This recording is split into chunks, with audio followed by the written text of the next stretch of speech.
ابتدا میں تھوڑا سا اقبال کا ایک مختلف تعارف آپ کو عرض کرنا چاہتا ہوں۔ ایک تعارف تو میں نے بھی چھٹی جماعت میں بہت زبردست رٹا لگایا تھا، اور مجھے یقین ہے کہ منڈی بہاؤالدین کے اساتذہ بھی رٹا لگوانے میں بہت ماہر ہوں گے، اور آپ سب نے بھی ضرور لگایا ہوگا چھٹی ساتویں میں۔ اور وہ رٹا بہت مشہور رٹا ہے کہ علامہ اقبال شیخ نور محمد کے گھر میں پیدا ہوئے اور ابتدائی تعلیم سیالکوٹ میں حاصل کی، اور پھر علم کی تلاش میں مسافر چلتا ہوا لاہور پہنچ گیا، اور اعلیٰ تعلیم حاصل کرنے انگلستان چلے گئے۔ تو یہ سب ہمیں پتہ ہے۔ پھر واپس آ گئے اور انہوں نے بڑی زوردار شاعری کی، اور انہوں نے کہا جی ایک ملک بننا چاہیے، اور ہم نے ملک بنا دیا۔ تو اب وہ ملک کدھر ہے، تو یہ پھر ہم ادھر آ کے ذرا خاموش ہو جاتے ہیں۔ تو یہ رٹا ہے، ہم سب اقبال کے بارے میں بیسک اتنا ہی جانتے ہیں۔ باقی کچھ رہی صحیح کسر تھی وہ آج کل فیس بک نے نکال دی ہے۔ جس کو کہیں سے ٹوٹا پھوٹا بگڑا تگڑا شعر جو بھی ملتا ہے، وہ اس کے ساتھ اوپر ایک شاہین بنا ہوتا ہے اور ساتھ اقبال کی فوٹو بنی ہوتی ہے، اور وہ گردش کرنے لگ جاتا ہے سوشل میڈیا پہ کہ یہ اقبال نے فرمایا۔ تو مجھ سے کئی لوگ پوچھتے ہیں کہ جی یہ شعر اقبال کا ہے، تو میں کہتا ہوں جی یہ اقبال کا ہے، لیکن علامہ اقبال کا نہیں ہے، یہ شعر اقبال مستری کا ہے۔ اس لیے بیٹا بی کیئرفل، جب بھی آپ سوشل میڈیا پہ اقبال کا کوئی شعر دیکھیں، میرا ایکسپیرینس یہ ہے کہ 80% سوشل میڈیا پہ اقبال کے نام سے جو چیزیں سرکولیٹ ہو رہی ہیں وہ علامہ محمد اقبال کی نہیں ہیں، وہ مستری محمد اقبال کی ہیں۔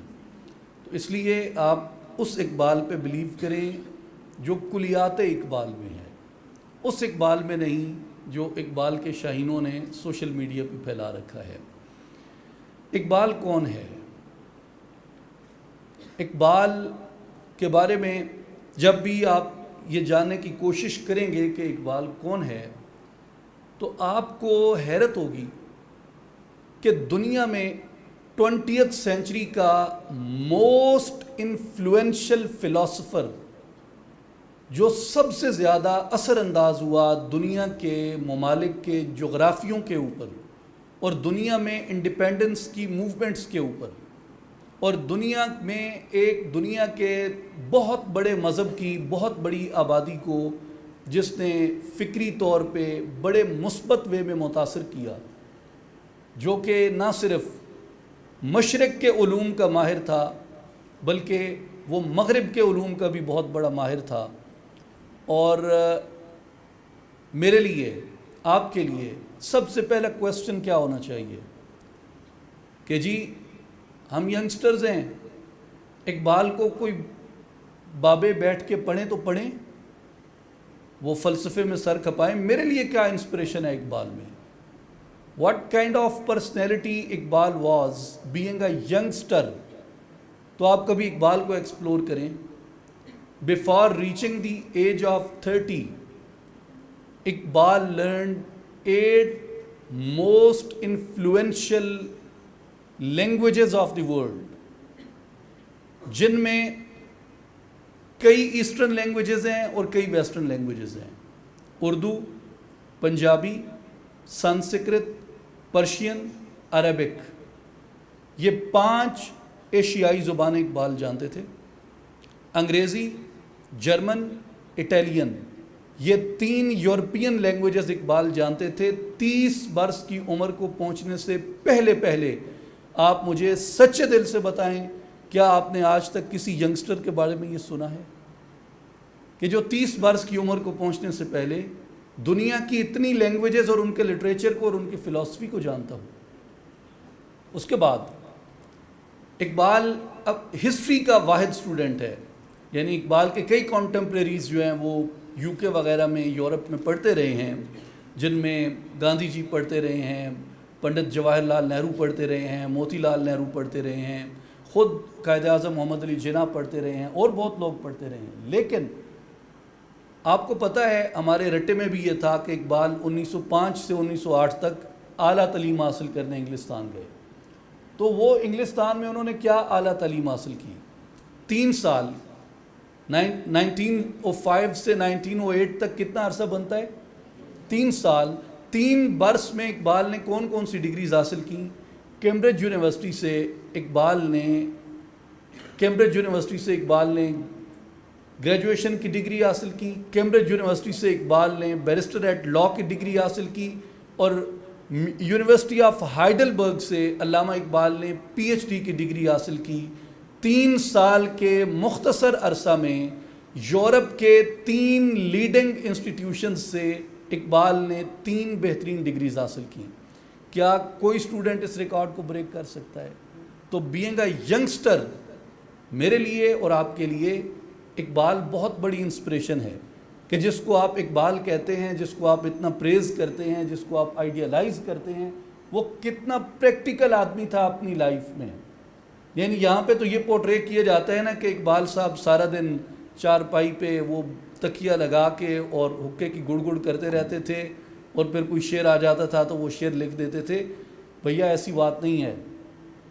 اقبال صاحب نے اپنا جتنا وقت صرف کیا علم میں, تعلیم میں, چیزوں کو حاصل کرنے میں, مشاہدہ کرنے میں, تو وہ ایک بہت بڑی انسپریشن ہے. دوسری چیز جو میں پہلے گفتگو میں نے بیچ میں چھوڑ دی, آپ یہ دیکھیں کہ آج 3 کنٹریز ساؤتھ ایشیا میں ایگزسٹ کرتے ہیں.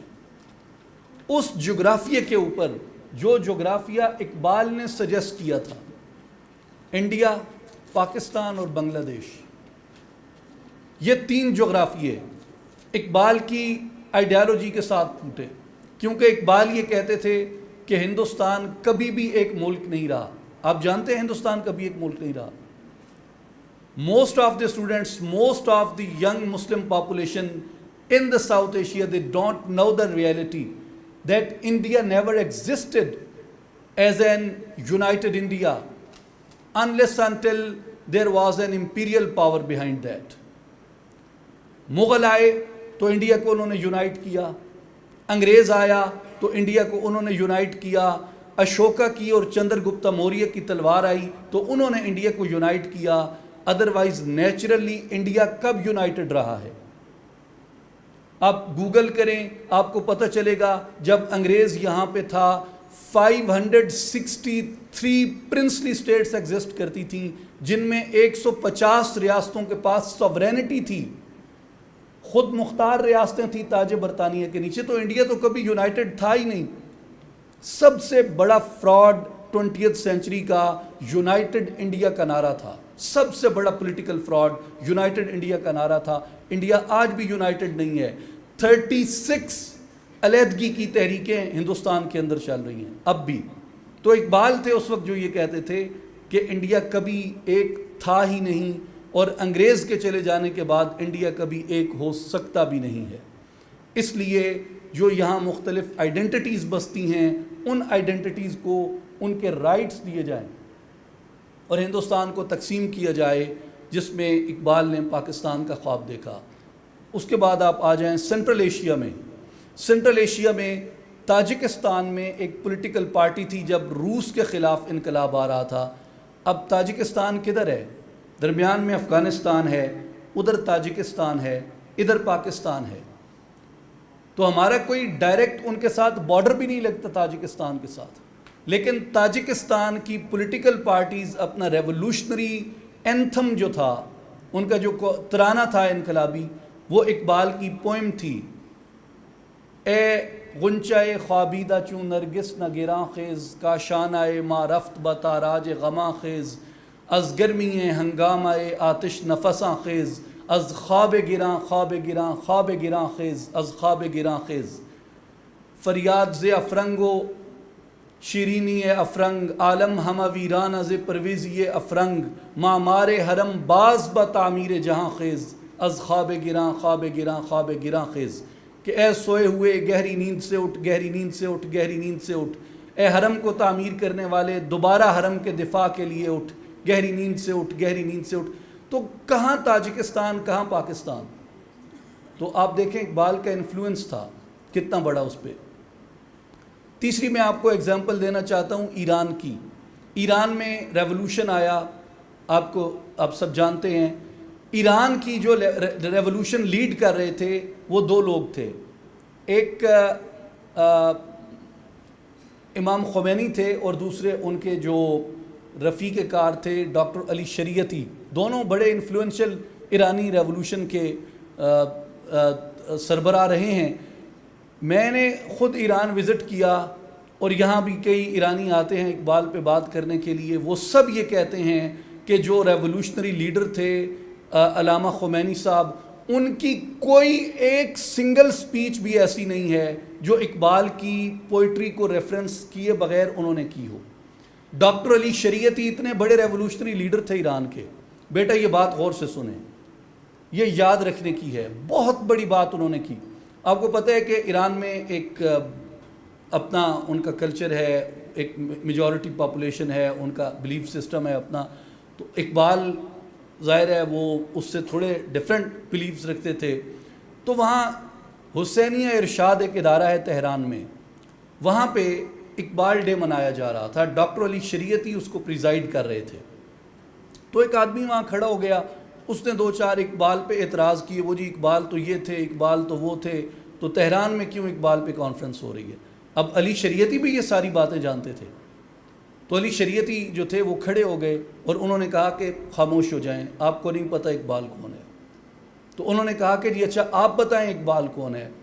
علی شریعتی، ڈاکٹر علی شریعتی صاحب نے کہا، انہوں نے کہا آپ مجھ سے پوچھتے ہیں اقبال کون ہے، میں آپ کو بتانا چاہتا ہوں اقبال اسلام کی 1400 سال کی تاریخ کا نچوڑ ہے. اگر آپ اسلام کی تاریخ کا نچوڑ ڈھونڈنا چاہتے ہیں تو اقبال اسلام کی 1400 سال کی تاریخ کا نچوڑ ہے. ایک جگہ پہ رکھ کے اگر آپ اس تاریخ کو، اس کے سارے ذخیرے کو، اس کے علم و ادب کو، اس کی تاریخ کو دیکھنا چاہتے ہیں تو آپ اقبال کو دیکھیں. اسی طرح میں ابھی آنریبل پرنسپل صاحب کو ایک واقعہ بتا رہا تھا. آپ مجھے بتائیں آپ میں کتنے لوگ ہیں جنہوں نے مہدی سوڈانی کا نام سنا ہے؟ مہدی سوڈانی. How many of you know? No one knows. Okay, یہ انٹرسٹنگ بات ہے. مہدی سوڈانی سوڈان میں جو انگریز کے خلاف جدوجہد ہو رہی تھی، برٹش کالونی کے خلاف، اس کے سب سے بڑے لیڈر تھے اور ان کو لارڈ کشنر نے شہید کروا دیا. اقبال نے مہدی سوڈانی کے لیے پوئمز لکھی. مہدی سوڈانی کے بیٹے صادق عبد الرحمن المادی جو سوڈان کے پرائم منسٹر رہے، انہوں نے پاکستان میں آ کے مسلم انسٹیٹیوٹ کے پلیٹ فارم سے انہوں نے یہ کہا، انہوں نے کہا کہ اسی طرح انہوں نے آڈینس میں جو بات انہوں نے کہی وہ کچھ اس طرح سے تھی کہ انہوں نے کہا کہ میں حیران ہوں کہ آج بھی لوگ سوڈان کے بارے میں نہیں جانتے پاکستان میں بیٹھ کے کہ سوڈان میں کیا ہو رہا ہے.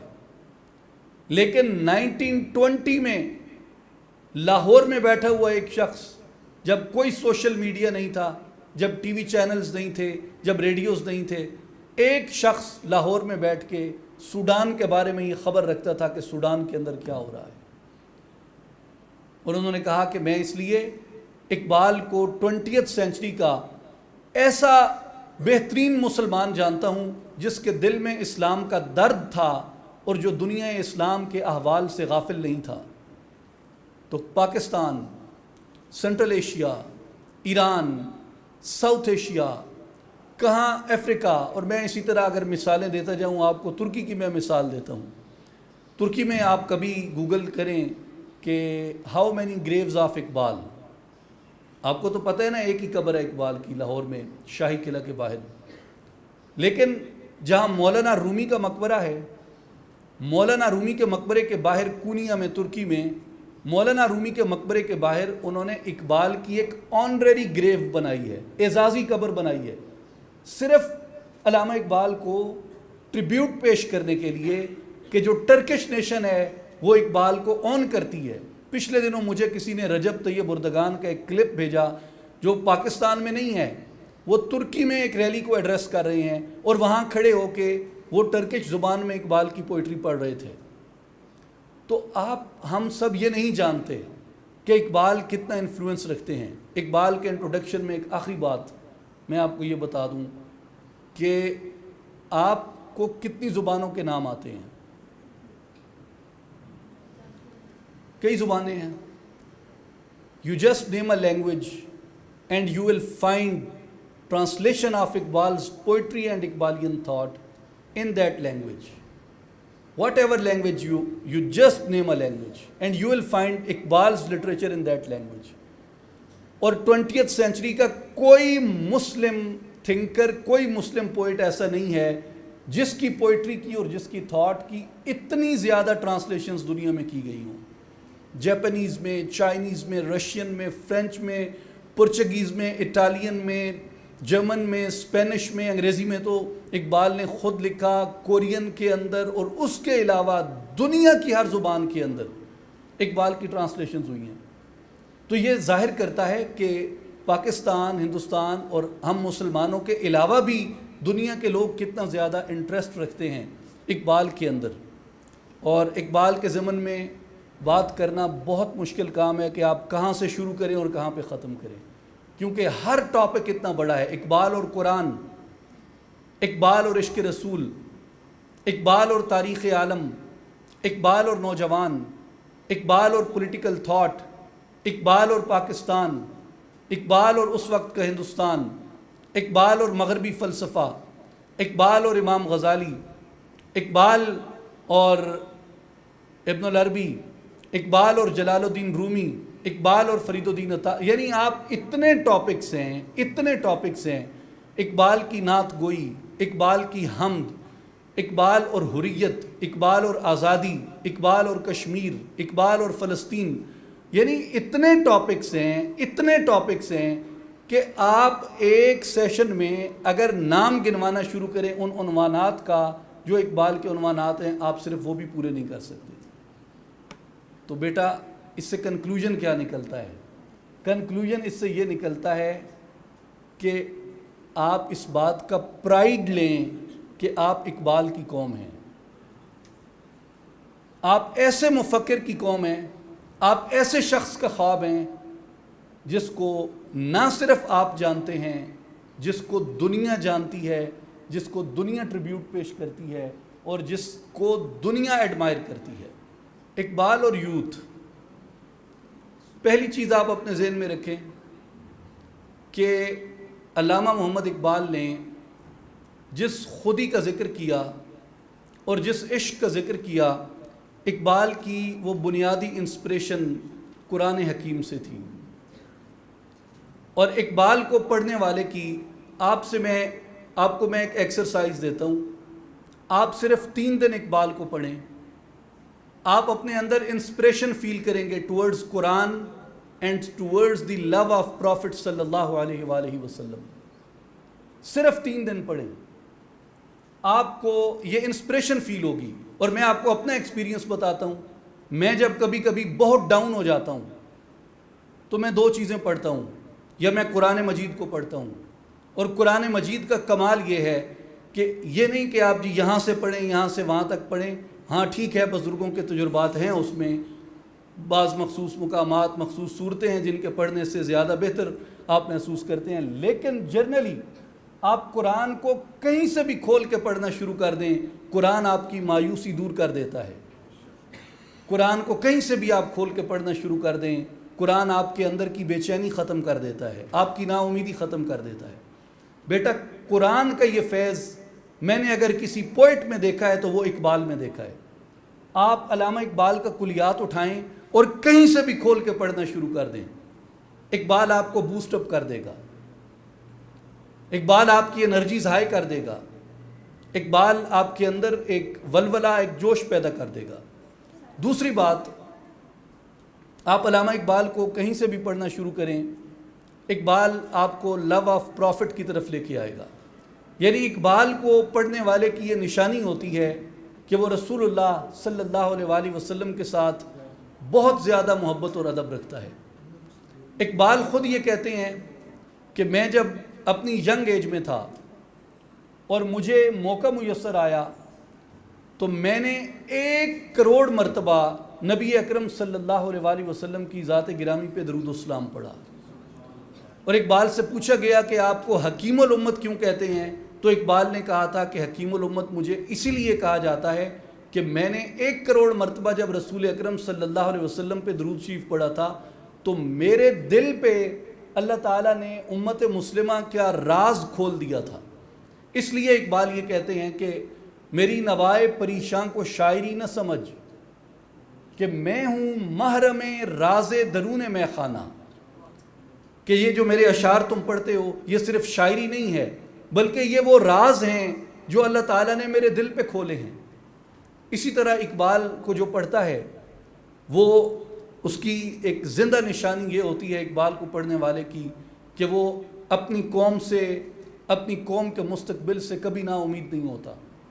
آپ نے شکوہ پڑھا، آپ نے جواب شکوہ پڑھا.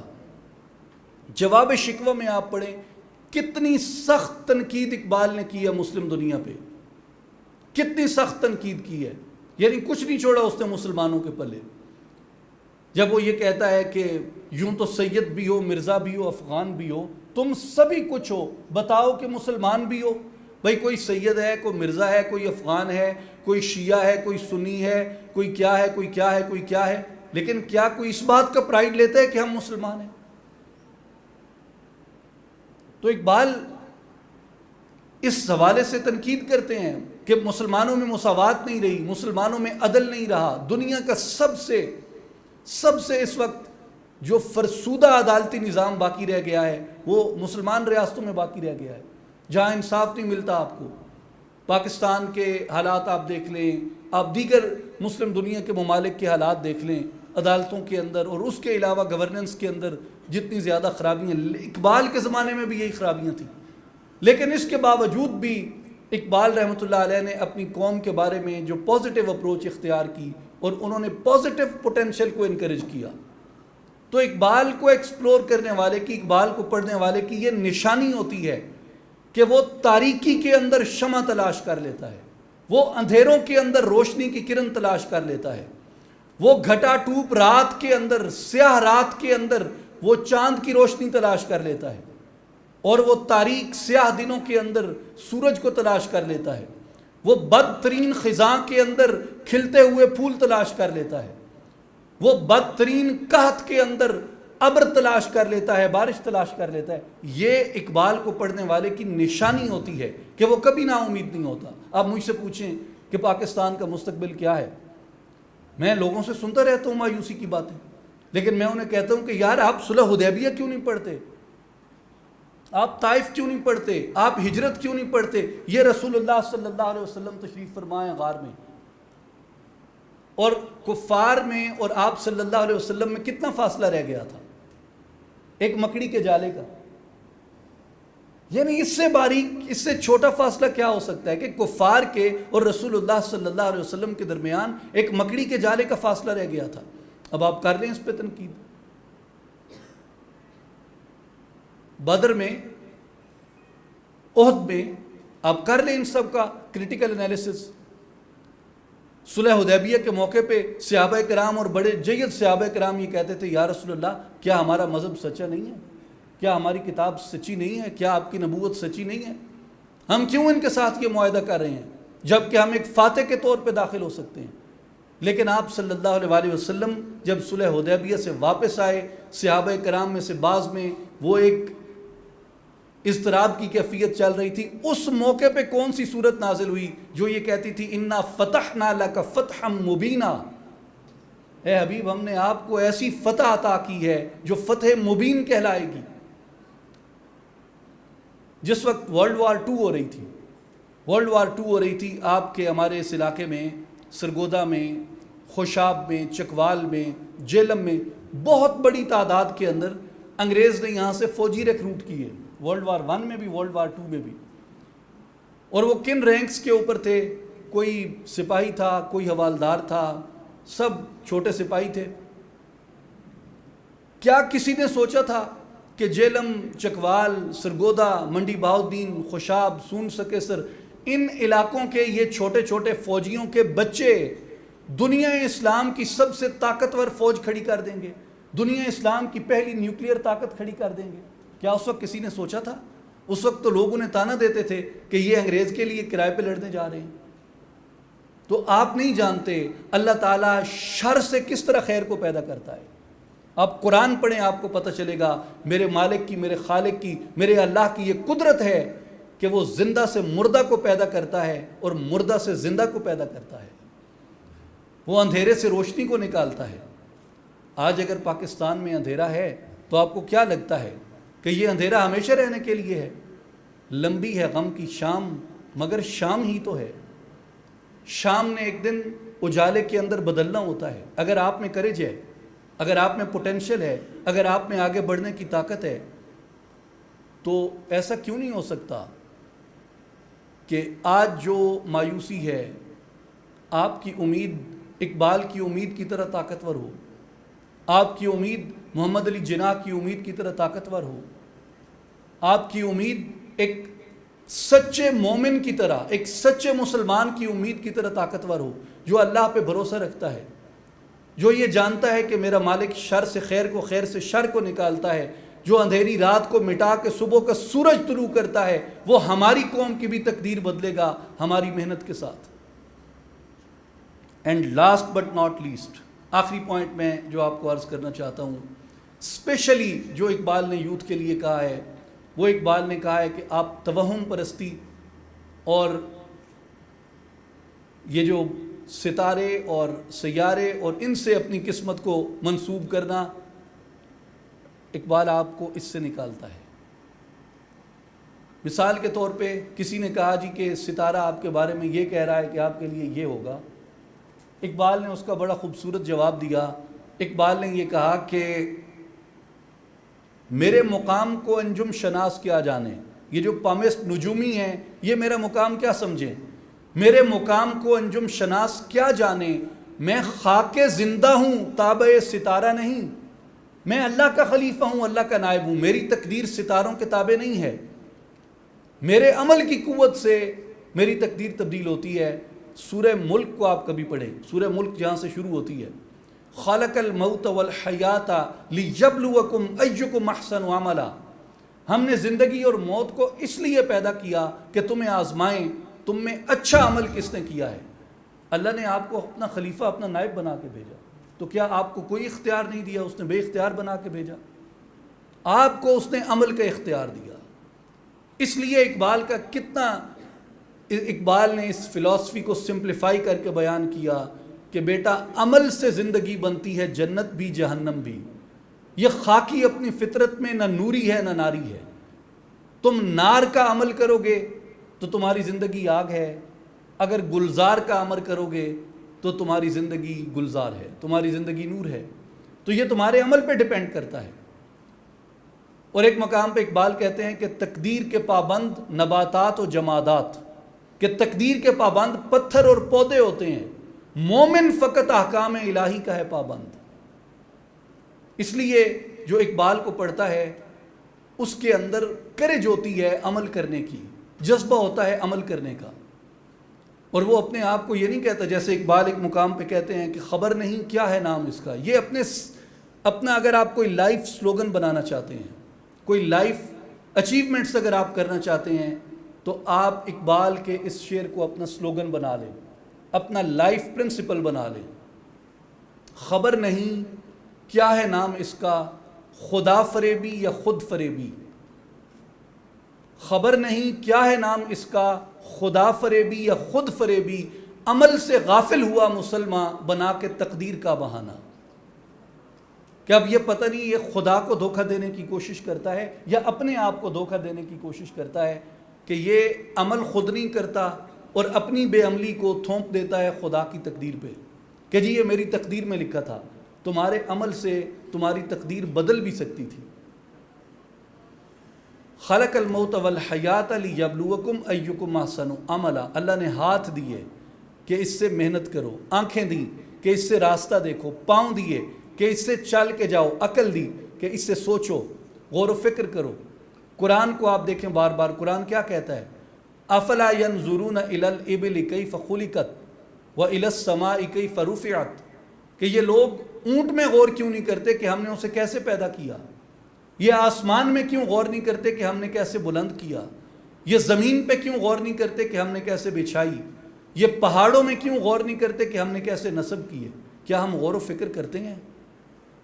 مرزا غالب کو دیکھیں، کتنے سمپل کویسچنز اس نے اٹھائے کہ سبزہ و گل کہاں سے آئے ہیں، ابر کیا چیز ہے، ہوا کیا ہے.